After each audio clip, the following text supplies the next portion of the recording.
और जब हमने सुपरमैन देख ली है तो हम खुल के बात कर सकते हैं कि जेम्स गन का सुपरमैन क्या जैक स्नाइडर के सुपरमैन को टक्कर दे पाएगा, और क्या जेम्स गन ने डीसीयू की सही शुरुआत की है या फिर कुछ गड़बड़ हो सकती है। आओ एक एक करके जानते हैं। और हाँ, यहाँ पे मूवी के रिलेटेड कुछ हिडन फैक्ट्स हैं जो शायद आप मिस कर गए होंगे। अब देखो भाई, सीधी सी बात है, अगर आप डेविड कॉन्सवर्थ के सुपरमैन को हेनरी कैविल के सुपरमैन के साथ कंपेयर करने जा रहे हो तो आप गलत कर रहे हो, क्योंकि भाई हेनरी कैविल का सुपरमैन हमें गॉड लेवल बीइंग नजर आता है।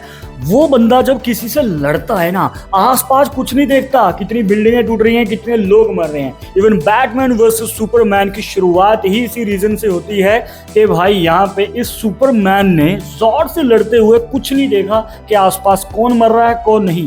बैटमैन इसी का तो बदला लेना चाहता था, पर यहाँ पे डेविड कॉन्सवर्थ का सुपरमैन ज्यादातर इंसान नजर आता है। ऐसा लगता है किसी इंसान को सुपर पावर दे दी गई है और यहाँ पे ये स्ट्रगल भी करता है, लोगों को बचाता भी है। भाई इंसानों को तो बचाता ही है, इसी के साथ जानवरों को भी बचाता है। एक सीन आता है जहाँ पे वो एक कुत्ते को फूंक मार के उड़ा देता है क्योंकि उसके ऊपर कुछ भारी भरकम गिरने वाला था। और एक ऐसा सीन आता है जहाँ पे भाई एक गिलहरी को बचाता है। ऐसा लगा वो थोड़ा ज्यादा हो गया। इस सुपरमैन को चोट भी लगती है, दर्द भी होता है, ये पॉलिटिक्स में भी फंसा हुआ है और इसकी जो पर्सनल प्रॉब्लम्स हैं हम उसके साथ रिलेट कर पाते हैं। और ये सुपरमैन एक परफेक्ट शुरुआत है नए डीसीयू की।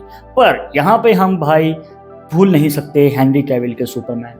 हमेशा दर्द रहेगा मन में, हमेशा दुख रहेगा मन में कि हम जैक स्नाइडर का विजन नहीं देख पाएंगे। और देखो भाई, सबको पता है वो कहानी अधूरी रह गई जो कभी पूरी होने वाली नहीं है।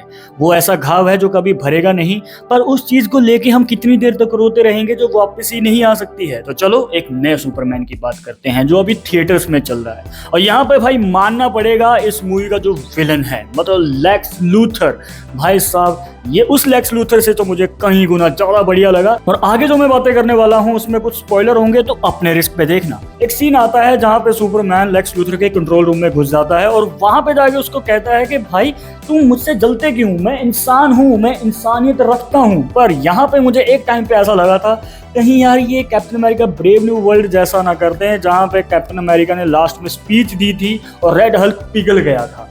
पर मैं भूल गया था कि भाई यहाँ पे ये मार्वल वाले नहीं है, लेक्स लूथर सामने खड़ा है, उसको इन बातों से कोई फर्क नहीं पड़ता। वो कहता है कि मुझे एलियन पसंद ही नहीं है।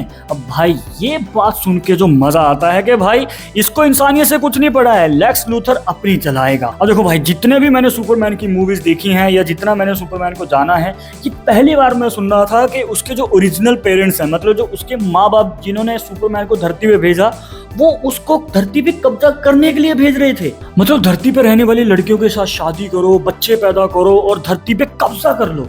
भाई कितना ईवल आइडिया है। और ये सुनते ही मुझे याद आई इनविंसिबल की, क्योंकि उसमें भी सेम आइडिया था कि भाई विल्ट्रोमाइट वाले ओमनी मैन को धरती पे भेजते हैं और यहाँ पे आके बच्चे पैदा करने हैं और धरती पे कब्जा करना है, या फिर तबाह करना था। उसमें तो शायद तबाह करना था या फिर कब्जा करना था, कमेंट में जरूर याद करवाना।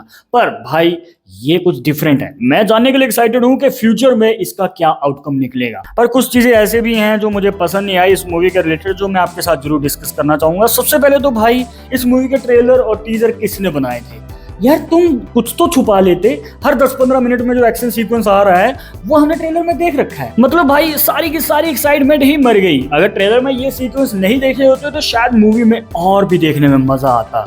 और यहाँ पे भाई कुछ कैरेक्टर्स के बारे में जरूर बात करना चाहूंगा। एक तो हॉकगर्ल, भाई मैं देखने के लिए एक्साइटेड था कि इस कैरेक्टर के बारे में क्या दिखाया जाएगा, पर ये चिल्ला रही है, बात बात पे चिल्ला रही है, क्या था ये? और अगर इस मूवी की एंडिंग की बात करें तो वहां पे एक हिडन फैक्ट है जो शायद आप मिस करे हो। आपको बताता हूँ, देखो यहाँ पे जो लेक्स लूथर को भाई जेल में भेजा जाता है तो कहा जाता है कि इसे बेलरीव ले जाओ, और ये वही प्रिजन है जो कि द सुसाइड स्क्वाड में दिखाया गया था, मतलब कि जहाँ पे सुसाइड स्क्वाड के मेंबर्स कैद होते हैं। तो भाई जेम्स गन अपने यूनिवर्स को पूरी तरह से कनेक्ट करने की कोशिश कर रहे हैं। और एंडिंग में एक और शॉकिंग ट्विस्ट था जहाँ पे भाई सुपर गर्ल आती है, मतलब उसको भी इस मूवी के एंडिंग में इंट्रोड्यूस कर दिया गया, जहाँ पे भाई हमें ये भी हिंट मिल जाता है कि क्रिप्टो सुपर गर्ल में भी दिखने वाला है, जो कि अगले साल आ जाएगी जुलाई में ही। और अगर बात करें पोस्ट क्रेडिट सीन की, भाई मैं इतने टाइम तक बैठा हूँ, कुछ तो मीनिंगफुल दिखाओ, क्या था ये?